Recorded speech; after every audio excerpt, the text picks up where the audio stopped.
Hello, ladies and gentlemen, and welcome back to Spriters, A Hope's Blooming Dawn. Let's get some background music going, shall we?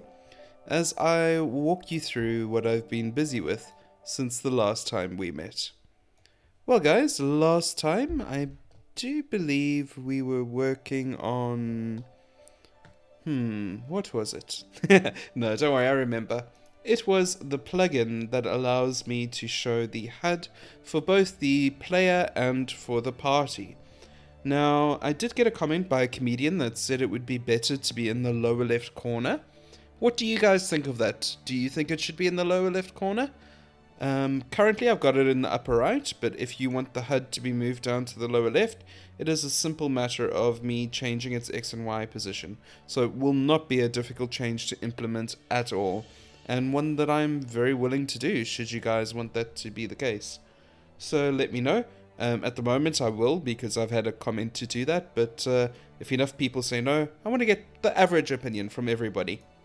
Also, another suggestion that was, and I will add this, I just haven't yet, for the... where is it? Sorry guys, I've just had a cold, so my head is not all that clear, and trying to develop a game while having a cold, not the easiest thing in the world. But yeah, a suggestion was to change the well's appearance based on the location that they go to, which is, I think, going to be just a nice little touch to let the players know which well will belong to which town, and will really help the whole journey of the game. So, for instance, for this well, we'd have little leaves coming off the side of it showing that it goes to Meskia. For this one, it will have sand around it and on it showing that it goes to Larica. But that will I'll need to go into the character sheets and make little characters for all of the wells instead of having them tile set based, because as you can see, my tile set is pretty full as it stands. So yeah, I'll make little characters for each of these wells. And they are events anyway, so it would just be a simple matter of changing the event image over here to be the image that I need for each of the towns. So that's that. Let's get another song playing for us now. Wow, that song is much louder than the previous one. It's hard to tell how you guys hear it. Whew. It's hard to tell how you guys hear it because your sound is different from the sound that I'm hearing in my headphones. So I hope I'm getting the levels right here. But yeah. Next step, Mikofle, is to show you the work that I've been doing over here on the Deep Abyss. Now, if you guys remember, the Deep Abyss is the magnetic dungeon, so it's all about the magnet glove. I've been trying to instill a sense of a previous civilization here. So, for instance, you've got these old wrecked and ruined bookshelves and storage units and abandoned things. You've got a classroom where they perhaps came to learn. You've got toilets where they went to the toilet, obviously, staff room and all that sort of thing. But deeper down, you get into the puzzles and the whole thinking of how working out where the player's going to go, what they're going to do, figuring out how to disable the security system that's been activated in this place. And as you can see, these are some of the puzzles that you will encounter along the way. And I've tried to vary them up. For instance, this one is a teleporting floor. As the spark moves over various tiles in the floor here, these move and you're only allowed to walk on the green tiles and things like that. I've also designed a maze where if you get buzzed by the spark too many times before you flip the switches you need to flip, you lose, basically, game over. But that's a bit unfair, so I've included a little warning just to make sure that you save the game. Recording all previous progress advised in a more law-friendly sort of way, just to advise the player, please save here, because if you don't, you could have a bad day and lose your progress from a game over. Over here is another little puzzle. You need to get these two squares and get them onto those. So just little puzzles like that and little things. This is going to be another floor puzzle with more intricate, where you can control whether the tiles are moving or not. And if they are moving, you can walk across them, obviously, but if they're not moving, you can't. So all depends on which ones activate, and various switches will activate the various ones. leading down to here. Alright, let's get the music stopped over there for now. And get more... Not that. Let's try... Nah. Something more...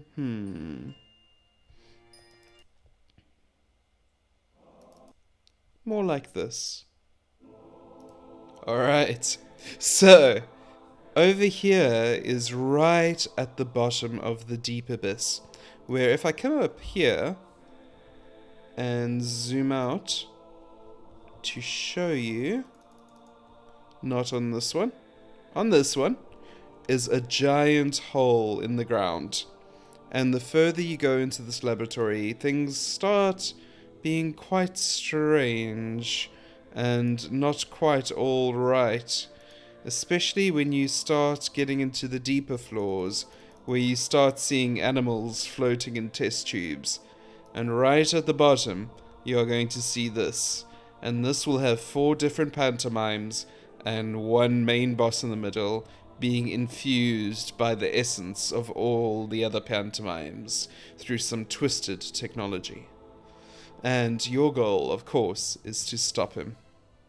I think that's quite a nice little thing from this area. Quite nice indeed. But for now, going to put a stop to that, because we are going to go to a bit of a happier area. And this area is where you first meet Terra. So I thought for this one, guys, I would like to discuss a bit of character development with you, and explain who are the characters and why should you care about them. Alright, so first I will introduce you to the protagonists this time, and next time we will go into the antagonists of the game. The first protagonist, as you see on your screen over here, is a gentleman by the name of Annie. He is the main character of the story. He is who you play through, although you are allowed to play as any of the other characters, but at the very start of the game, he is your avatar. He's the one that you play through. His element is water. His focus, his strength is in his HP.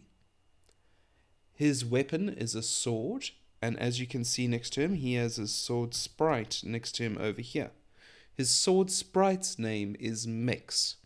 Now, these sprites turn into the weapon, so it would, in actuality, be impossible to see them both here at the same time, because the sword is Mix. That is what the sprites are. They are a physical weapon that can be used with a consciousness of their own.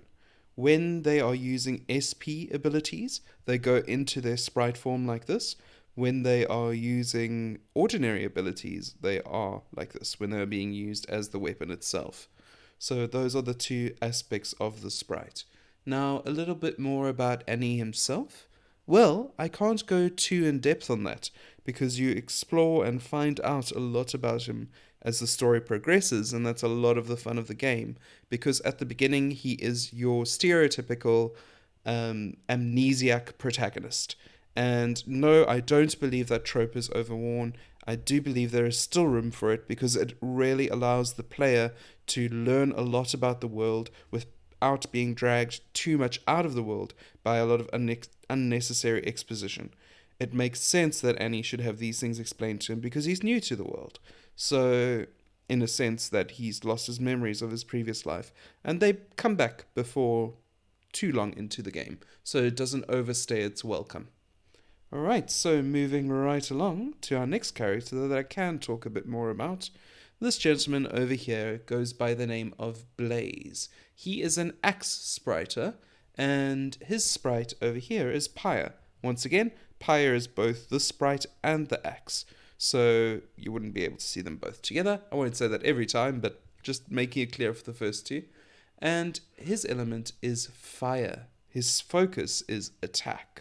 So if you want a strong attacking character, this is the character that you will be using. Blaze is an ex-military officer. He used to fight in the military, but due to certain things beyond his control, he has gained a certain disdain for working in large groups. But upon encountering Annie, this starts to wear down, and the two become friends over the course of the journey, you could say. Also, I've probably said 100 times before, spoilers for the game, guys. If you don't want any of this information going and you just want to go in blind, please buy the game on release date. I look awesome forward to seeing you and hearing your thoughts on it then. But if you guys don't mind a few spoilers and would like to know more about the characters in the game now, that is why I'm doing this. It also helps me get your guys' feedback. Alright, so he first met Paya back in the days of the military. Certain people that were deemed to have an aptitude to become spriters would be granted a sprite sphere. If the sphere was appropriate and it could work, then they would be granted a meeting with the sprites. And if the sprites selected one of them, they would be granted a sprite of their own. And that is what happened with Blaze. Now, Blaze, as you can see, has many scars. These are from his many battles. The closest one he came to death was the one across his face, which was dealt by a dear friend of his, or who he thought to be a friend at the time. And this betrayal sits ill with him, and it will come into play in the story going forward. Next, we have Han.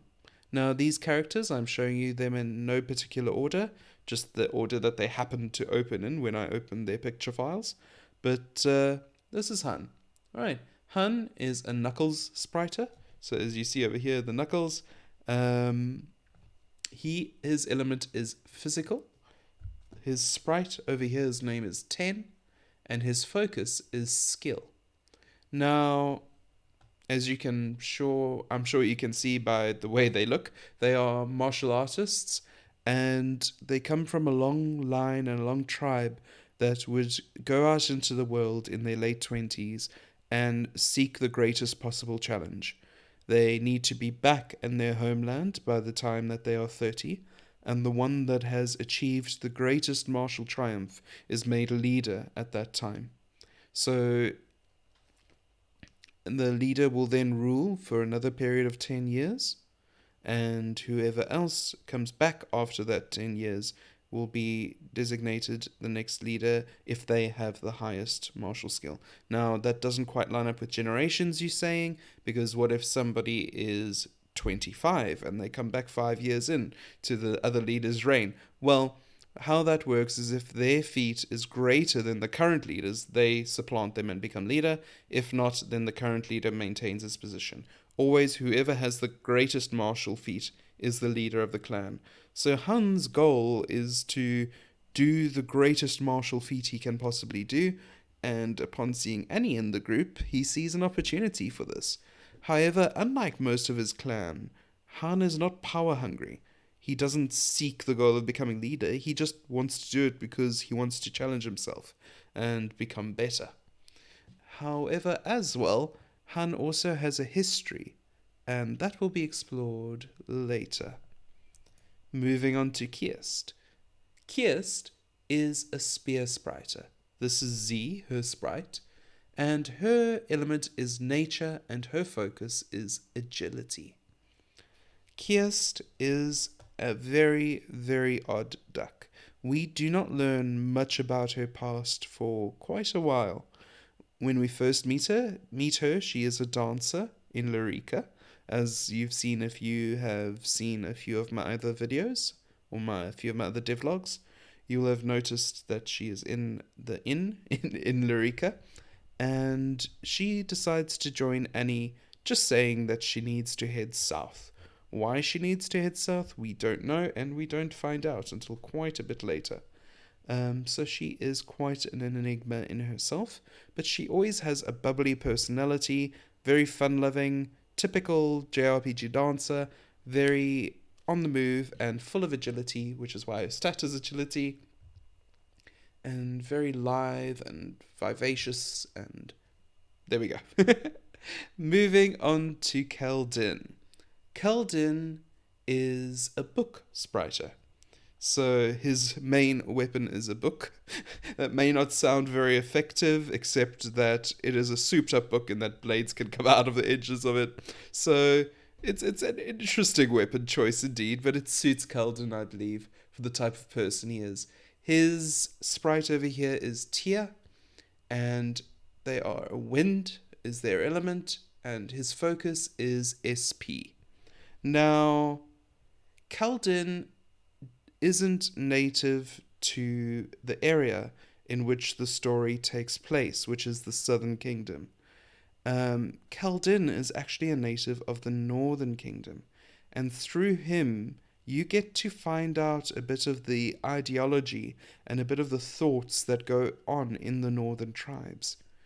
His quest is to find the highest truth. So his quest is to find out what is the truth that will make all the other truths in the world make sense. What is the unified field theory? Or what is the thing that will just make everything fall into place?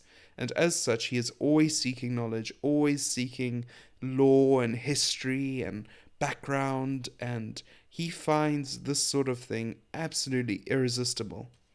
You will meet him in a city which is in a bit of a state when you meet him, and he will agree to join you if you can prove your knowledge.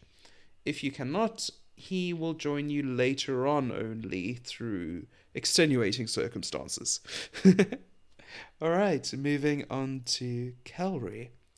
Kelri is a Chakram spriter. This is Liv, her sprite. And the element is metal, and her focus is self-defense. Kelri is a descendant of the Guardians of Chell, a city which was destroyed by the Southern King just before the start of the game. Now, Kelri has, and her father, and her father's father, and her father's mother, has served the royal family and the lineage of the Lords of Chell loyally for many, many, many years. And as such, she believes it is her duty to serve the current Lord of Chell, and she is on a quest to find him. However, this could be a bit difficult based on what the party has to go through, but she will find him eventually. Also, she is missable for a section of the game. You will find her eventually, and along with a couple of the other characters, but you can easily miss her and not have use of her through one or two of the dungeons of the game. So, depending on how you act towards her people, she will either approach you or not early. Alright, moving on to Sarah. Sarah is a bow spriter. This is Trix, her sprite, and her element is electric, and her focus is special attack or sprite attack. Now, her focus, as I said, is with the bow. She is the Princess of Chal. Now, the Princess of Chal, obviously, we heard that Chal was destroyed. We also heard that she is the princess. So how does that make sense? Well, a few people, citizens, and of the royals survived the Chal massacre, and she was one of them. As such, she seeks to see Chal regain its former glory, and does whatever is in her power to do so.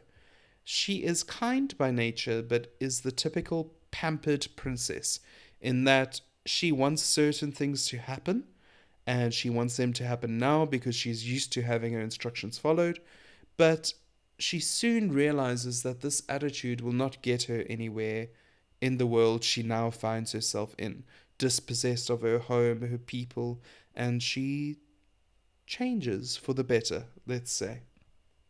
Moving on to the final of the 8 characters, this is Terra.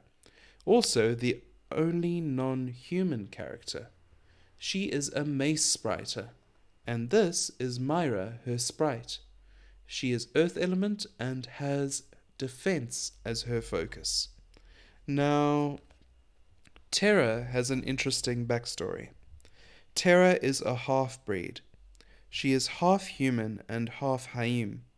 Hayum are the beast people, the people that have animal ears and tails, and are a result of genetic tinkering in the past. As such, a half-breed, as she is seen as an outcast, as accursed, and she was cast out of her village because of this when her parents died. She was blamed for their deaths, and through a stroke of luck, or providence, or perhaps something else, she was able to find Maya, her sprite, and this enabled her to survive in the wilderness filled with pantomimes that she would not otherwise have been able to survive in. And yeah, the party meets her and decides to bring her along in a series of events that I will leave you to discover in the game itself. But guys, I've waffled on for quite long enough. Next time, I will go a bit into the antagonists of the game. I hope you've enjoyed this little look at the protagonists and at the game as a whole. As always, leave your thoughts, ideas, suggestions, and questions in the comments down below. I love hearing them and love the feedback I've received so far. As always, my name is Athais. Good night. God bless. Bye for now.